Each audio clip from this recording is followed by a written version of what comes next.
Sawubona baba, siyabona-ke namhlanje ukuthi silana kwama-Salga Games and uday 2 namhlanje. Kancane besacela ukuthi uzethule ukuthi ungubani, mase uyasitshela ukuthi-ke ukiphi team, ucoacha yiphi team, nokuthi ujabule yini ngendlela abadlala ngayo njengamanje.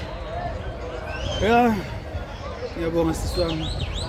Ngumphumeleli mina wakwaXulu la elokhuzeni King Cetshwayo. I'm a coach on my sprints, and then you go coach with abathathu ngoba khona elokhuzana wama sprints or make distance, long distance. Ngo performance engane ibe i-performance. Engakusho nje sikwazile nje kwathola ukuthi kunake kakhulu ama-gold awu-5. That's a lot of silver nama-bronze.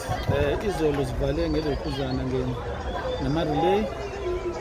Sikwazile ukuthola isilver nama-bronze awu-2 nje eyodwa i-relay singazange siyithole. But engakubeka compare i-standard sa last year this year sibe phezulu kakhulu in competition. All the events bekushisa nje akudlala bonke nje abantu bebeyimisela kwamanye ama-district, so competition was very tough, but-ke sizamile ukuthi iy'ngane zami ziphushe ziwathole lama-medals. Mhlampe kancane nje ungasitshela ukuthi ikuphi okwenzile njengocoach ukuthi uba-preparishele for ama-Salga Games abadlali.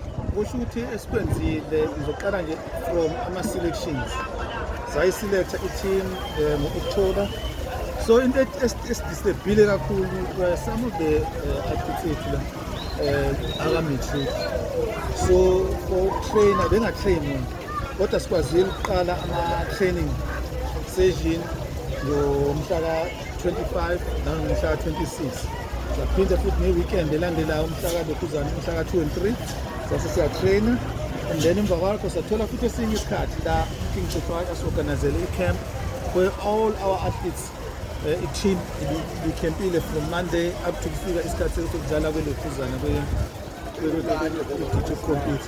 So okusiphuthile kodwa safisa u-Wednesday and Thursday where imvula idina kakhulu kodwa nje ayisitholile isikhathi sokubalungisa ukuthi bakwazi ukuthi batholele, kodwa but i-performance yabo ibe yinhle kakhulu. Okay, ngiyabonga kakhulu baba.